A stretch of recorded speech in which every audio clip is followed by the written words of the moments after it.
She's only there because she's a black woman. Of course he said that. Like, it's Charlie Kirk. Yeah. Like, big. So That's not petty. breaking news. Ketanji Brown Jackson is more than qualified to be on the bench. But this is what they do. Like, they should have just taken the win, but they cannot get out of using race and gender to try and bait people against each other. What the fuck are you talking about, man? What's happening, everybody? Welcome to yesterday's news channel where we watch CNN so you don't have to. On Friday, Scott Jennings was back in the studio of CNN's Newsnight with Abby Phillip. Scott Jennings laid out a brutal to Democrats list of Trump's wins, and the panel began spinning out immediately. And they did what they always do, cried racism and dodged reality. Have we done this one before? This all sounds very familiar. Anyway, let's watch Scott Jennings dismantle their narrative one win at a time. Let's go. Entire situation was Justice Sotomayor, who you just read a little piece, she actually read her dissent from the bench out loud for 20 minutes. She was so angry about this majority decision. Yeah. That does not happen. Yeah, I mean, this is obviously very controversial, partly because, in addition to all of this, it just opens the door to Donald Trump just going crazy in terms of executive orders. He can issue an executive order today and will likely. He said so today. And he knows that the lower courts cannot carte blanche stop him, which hugely increases the power of the executive. Yeah, look, this is a great week for him, not just because of this ruling, but earlier in the week, the Supreme Court handed him the ruling on being able to deport illegal immigrants to third-party countries, essentially. So he's on a little bit of a winning streak in the courts right now. And you know what a lot of Republicans are saying is, nope, we're not tired of winning yet. This happened. The stock market's at a record high. He brokered the ceasefire in the 12-day war. Peace broke out between Rwanda and the Congo. I mean, gas prices are at a 4-year low for the summer. I mean, win after win after win. And this particular one is the most important because these individual judges had been, I think, unfairly stopping the president from governing. He won the election. They didn't. We don't have 600 presidents. We have one president. And now he's going to be able to actually govern. And so you could make an argument that this week or the last 2 weeks, the best week or 2 weeks of his entire presidency. Doesn't mean it's good for America, but She's only there because she's a black woman. of course he said that. Like, it's Charlie Kirk. Yeah. Like, big. So That's not petty. breaking news. Ketanji Brown Jackson is more than qualified to be on the bench. And I would argue, I don't like all the justices and their judicial rulings, and they all have very qualified judicial records. So the fact that she is a black woman, the first black woman, there have been many, many before her, and there will be many, many after. Will they all get the chance to be on the bench? No. But this is what they do. Like, they should have just taken the win, but they cannot get out of using race and gender to try and bait people against each other. I'll just also say, I still think that the Supreme Court will not rule that birthright citizenship should be overturned. Yeah, I think that's important. Yeah. I think that's important to mention to people because I think people are trying to figure this out. We're not all legal beagles like you, unfortunately. So they're trying to figure out how does this actually impact the class action thing, like you mentioned. That's incredibly burdensome for people to try to get on board with that. And How many it's times have gonna you gotten bog down class the action court lawsuits? system. It's going to Yeah. bog down the Yep. court system. Here- This is just going to delay Absolutely. certain things. It's interesting. In 2022, Justice Kagan actually gave an interview and said out loud what a lot of conservatives have been saying this year, which is that how can it be that an individual district court judge can issue a nationwide injunction and effectively grind a presidency to a halt and take years and years and years for it to go through the process. Now, she obviously voted the other way this time around. I wonder what caused her to change her opinion. Interestingly, hits the tech sector. People like Jeff Bezos, who apparently can't afford to pay more taxes, they have to spend it on their lavish weddings. And I think, this just goes to the core point, which is that there is no real governing trade negotiating philosophy here. We have the Liberation Day in early April. That kind of went south. Then it's Taco Trump. He says he's going to get deals now. Scott Bessent, the Treasury Secretary, says maybe we'll get deals in September, perhaps. I don't think there's any driving force or narrative that we can grab onto about what his trade strategy really is. I can educate you if you'd like. Please so, do. number one, Sure. we already have a deal with Great Britain. Number two, we're dealing strongly with the Chinese, and those conversations are No where deal they yet are. with China. Number three, all these other conversations are ongoing, and it's more than just the tariff rates. It's the tariff trade barriers that they're trying to get right. A lot of countries do things that make it very difficult for U.S. companies to do business. So they have put a lot of balls in the air here, and you can't deny the results. And even economists now who are predicting gloom and doom are having to admit, maybe one guy even said this week, maybe Trump outsmarted us on this. And today, just today, the stock market hit a record high. So it seems to be working out, and the driving force is we're getting better deals for America, better deals for American workers, and we're not being taken advantage of anymore. I haven't heard of a deal yet. We've only got one with the There's no denying it. Trump's winning, and CNN continues to panic and hemorrhage viewers. The Supreme Court just handed him a 6-3 decision that blocks activist judges from sabotaging his agenda. Illegal immigrants can now be deported to third countries. Gas prices are falling. The stock market's setting records. And CNN? They ignore all that. Go straight to the race baiting. Oh yeah, so most of the time I make my thumbnails, record the video afterwards, and then I forget to make the connection when I'm doing the commentary between the thumbnail and the video in the video. You know what I'm saying? Kind of.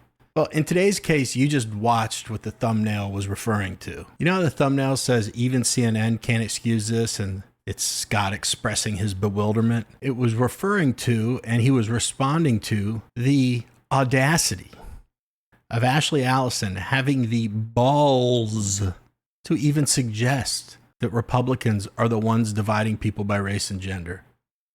I mean, it's literally the entire platform of the Democrat Party, identity politics. They built their coalition by telling voters their race determines their politics. And now she's going to try to pretend that that's a conservative tactic. I'm really making a concerted effort not to be as mean on here, but Ashley Allison, if she genuinely believes that, just is dumber than I thought she was. And then when Charlie Kirk says the uncomfortable thing, he says the quiet part out loud, that Biden picked Ketanji Brown Jackson because she's a black woman, Ashley loses it. See, if DEI was really about qualifications, Democrats wouldn't be so offended when you say it out loud. But they are, because they know it's a scam too, and Americans are done pretending. The American people, in my opinion, have full-throatedly rejected this. That sounds dirty. But forget about CNN. Donald Trump is finally free from rogue judges. And if, please, sweet baby Lord Jesus, if the GOP doesn't screw this up, this could be just the beginning of Trump's presidency. Back to it. They're saying, oh, that 90-day deadline, we're just going to push it back out another 90 days. So the market's basically saying, oh, okay, they're just going to push it back. It's a game. Well, whatever it takes to say Donald Trump is wrong. I guess that's what people will do. Well, no, even today. But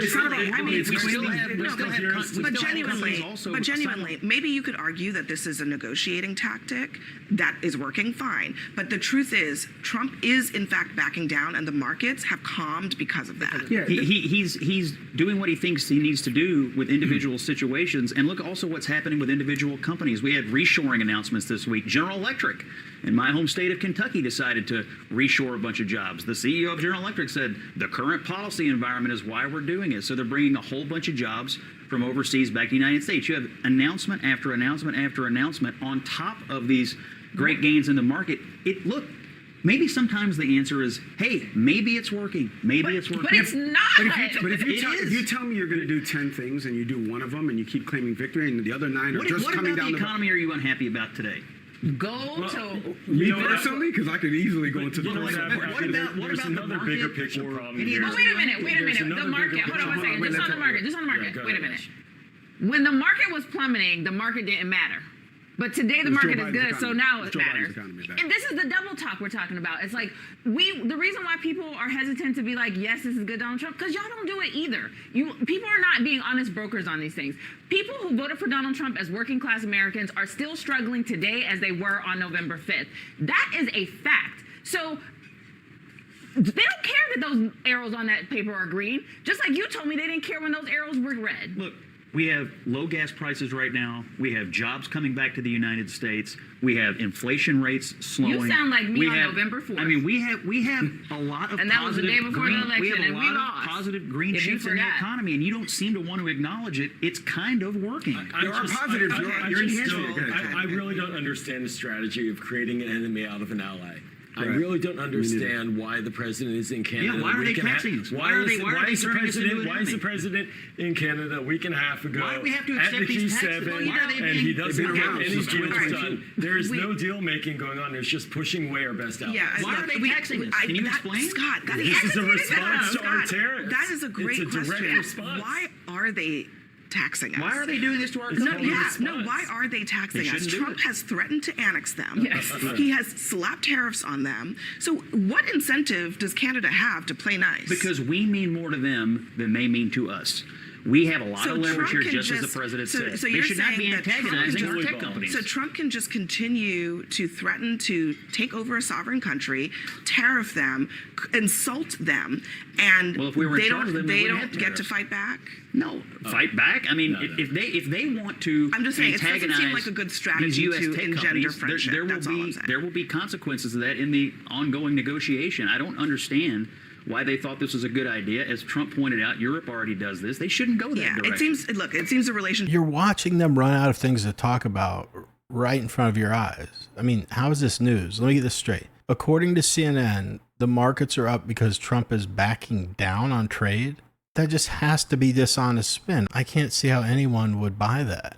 I mean, everybody there besides Scott really, especially on this topic, they don't know what they're talking about. Trump isn't backing down. He's being the negotiator that he is. He's handling trade like a business deal, one country at a time. And I mean, we just heard plenty of evidence that it's working. GE reshoring, gas prices are super low, inflation's cooling, and the market's booming. And honestly, I don't even understand the argument here because Donald Trump is playing hardball with Canada. He's backing down. I